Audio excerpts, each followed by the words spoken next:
Bonjour à tous et bienvenue dans cette nouvelle vidéo, donc épisode 2 au niveau des ratios fondamentaux. Dans un premier épisode, on avait vu les ratios de valorisation. Aujourd'hui, nous parlerons des ratios de rentabilité.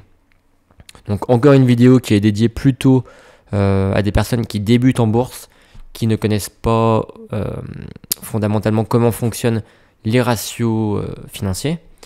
Donc là, on va les voir bien en détail pour comprendre quelle valeur ils ont sur le marché, pourquoi un indicateur de temps serait intéressant à analyser, serait intéressant à mettre en perspective. Donc voilà.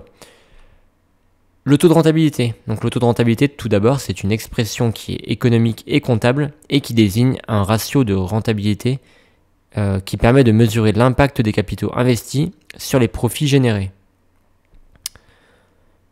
Il s'agit donc d'un indicateur qui sert à évaluer la qualité d'un investissement. Premier ratio fondamental de rentabilité, donc le ROCE et le ROE. Le Return on Equity, donc le taux de rentabilité peut désigner tantôt la rentabilité économique ou tantôt la rentabilité financière. La rentabilité économique, elle est également désignée par l'acronyme ROCE, R-O-C-E, signifiant Return on Capital Employed. La rentabilité financière est désignée quant à elle par le ROE, Return on Equity. Le taux de rentabilité peut notamment servir d'indicateur en cas d'investissement immobilier. C'est vraiment un indicateur intéressant pour ce type d'activité. Donc le ROIC, ROIC, Return on Invested Capital, est un ratio financier qui mesure le rendement d'un investissement en fonction du capital investi. Il est calculé en divisant le bénéfice net par le capital investi et permet de mesurer l'efficacité d'une entreprise à utiliser son capital pour générer des bénéfices. Plus précisément, le ROIC élevé, un ROIC élevé indique que l'entreprise génère un rendement élevé sur le fonds qu'elle a investi dans ses activités opérationnelles, ce qui peut être considéré comme une indication de la qualité de la gestion de l'entreprise. Donc là, bien distinguer aussi les activités qui sont opérationnelles, donc plutôt court terme, et les activités stratégiques plutôt long terme. Donc ici, on peut voir un résultat net avant taxe de 500 000 par exemple, 500 000 $, avec un capital total investi de 1,8 million, avec un taux de taxe à 40%, et on aurait un ROIC de 16,67. Donc bien sûr, on prend normalement le bénéfice net après taxe, donc c'est pour ça que là il y a deux lignes qui sont bien différenciées, qu'on divise par le total du capital investi. Le ROE, donc Return on Equity, est un ratio financier qui mesure le rendement d'un investissement en fonction du capital des actionnaires. Il est calculé en divisant le bénéfice net par le capital des actionnaires et permet de mesurer la rentabilité d'une entreprise pour les actionnaires. Plus précisément, un ROE élevé indique que l'entreprise génère un rendement élevé par les fonds investis par les actionnaires, ce qui peut être considéré comme une indication de la qualité de la gestion de l'entreprise et de la santé financière de l'entreprise. Donc le ROE, Return on Equity, c'est la rentabilité des capitaux propres, donc le résultat net divisé par les capitaux propres. Généralement, j'utilise surtout le ROE et le ROA qui sont présents sur les rapports Morningstar. Et souvent, j'essaye de trouver des entreprises qui sont très rentables, donc avec un ROE supérieur à 25%, on va dire, et un ROA supérieur à 15%. Mais même 10%, c'est déjà très bien. Toujours comparé avec les ratios du même secteur, évidemment. ROA, donc c'est le Return on Assets, donc le résultat net divisé par le total de l'actif. ROA, Return on Assets, est un ratio financier qui mesure le rendement d'un investissement en fonction des actifs totaux de l'entreprise. Donc c'est le rendement en fait des actifs, tout simplement. Il est calculé en divisant le bénéfice net par les actifs totaux et permet de mesurer l'efficacité d'une entreprise à utiliser ses actifs pour générer des bénéfices.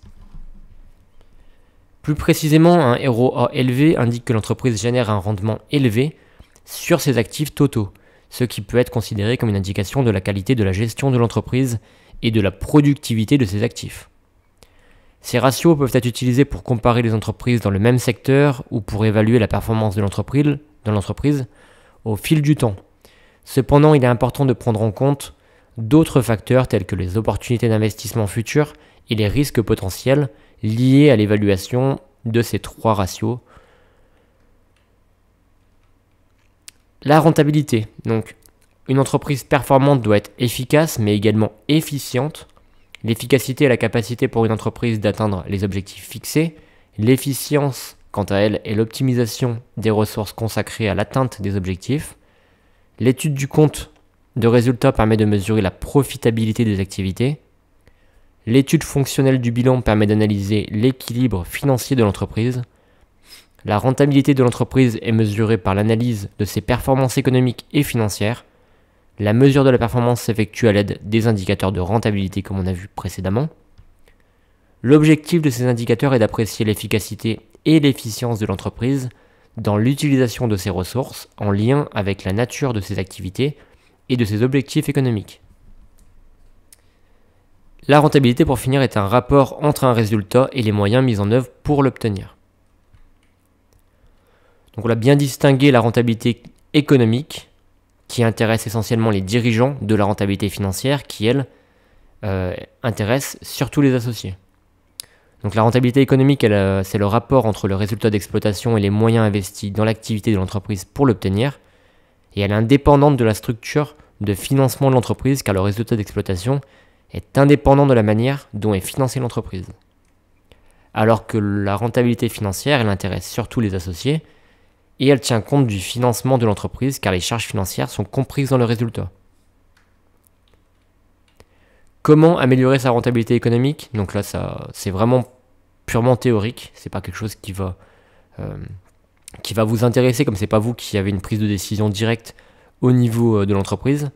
Mais bon, voilà, ça peut toujours servir pour comprendre les rapports financiers. Pour améliorer la rentabilité économique, l'entreprise peut augmenter le résultat d'exploitation, donc en augmentant les ventes, augmentation du chiffre d'affaires, ou en diminuant les charges, diminuer les capitaux propres investis, donc soit en diminuant le BFRE. Le BFRE, c'est le besoin en fonds de roulement d'exploitation, donc en augmentant les délais de règlement fournisseur par exemple, en diminuant les stocks et les délais de règlement client. Donc c'est classique, augmenter les délais de règlement fournisseur, diminuer les stocks, ok. Et les délais de règlement client, alors après il y a déjà des normes en vigueur qui ont été mises en place en 2014, je crois, 2014, par la LME, donc la loi de modernisation de l'économie, qui par exemple réduit, déjà pour mettre des lois en place pour limiter les excès, on va dire. Elle limite les délais de règlement déjà à 60 jours. Et voilà. Donc par exemple aussi le BFR, pour certaines entreprises, c'est pareil, c'est la LME qui met ça en place.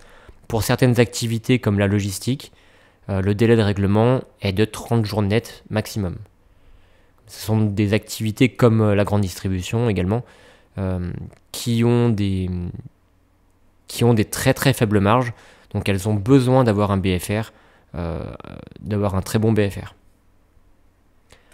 En diminuant les immobiliers, oui, juste pour info, voilà, on augmente les entreprises comme la grande distribution, elles ont un BFR qui est très bon par contre, même si les marges sont assez faibles, parce que le délai de règlement client est de 0 jours, en fait, le paiement est au comptant, alors que les délais de règlement fournisseur sont à 30 jours, voire 45, voire 60. Ou aussi, ils peuvent diminuer les capitaux investis en diminuant les immobilisations brutes, mais sans réduire la production. Cela impose une utilisation plus efficace des immobilisations.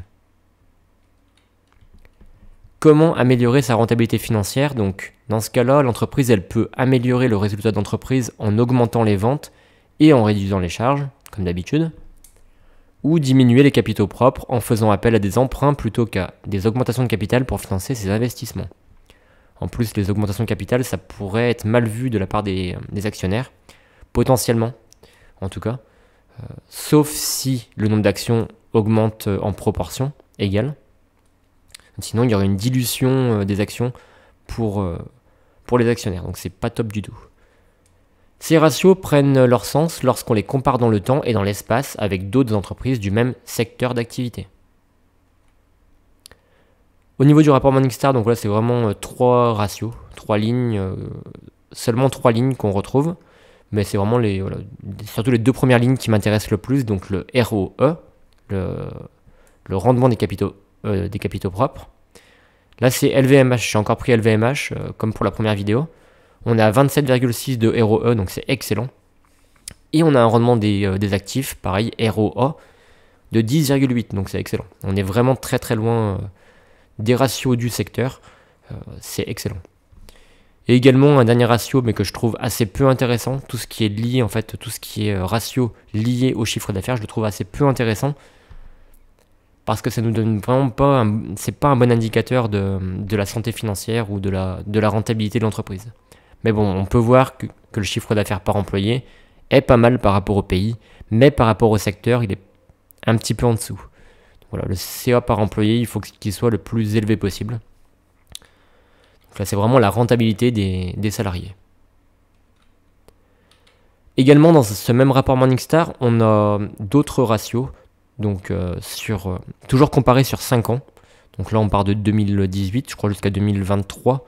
2023 qui n'est pas terminé évidemment, mais on est les 12 derniers mois cumulés. On a le ROE, on a le ROA, on a la marge nette, donc une très très grosse marge nette, 17,8%, c'est excellent. Donc voilà, elle détient aussi un avantage concurrentiel, c'est certain, 17,8%, donc là on peut voir que la marge nette augmente, donc c'est très bien et est durable. Rotation des actifs, ça peut être intéressant, le levier financier, attention aussi. La marge brute, donc la marge brute elle est excellente, mais c'est pas vraiment ce que je regarde au premier abord. La marge d'exploitation et ensuite tout ce qui est dette long terme et total des capitaux propres, ce seront plus des paramètres qui vont nous permettre de calculer des ratios de solvabilité, donc d'endettement, qu'on verra dans la 3e partie, donc le 3e épisode.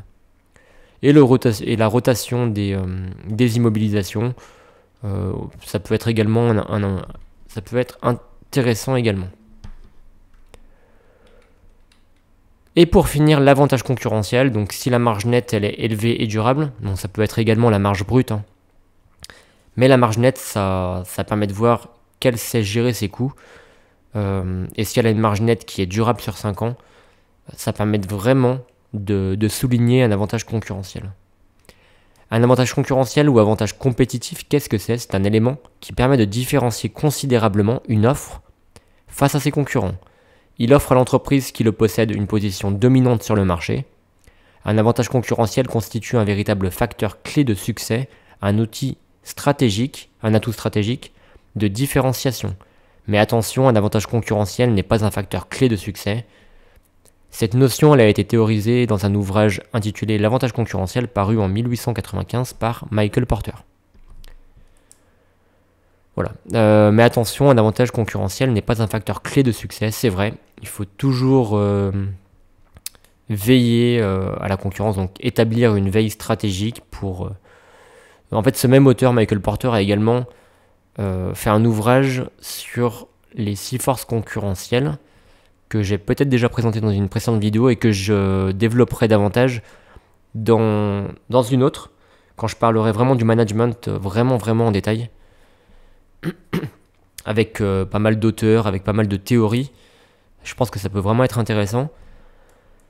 Mais voilà, donc avec les nouveaux entrants sur le marché, etc., même si on a un avantage concurrentiel, on ne sait jamais, il y a toujours des menaces qui peuvent peser sur l'entreprise.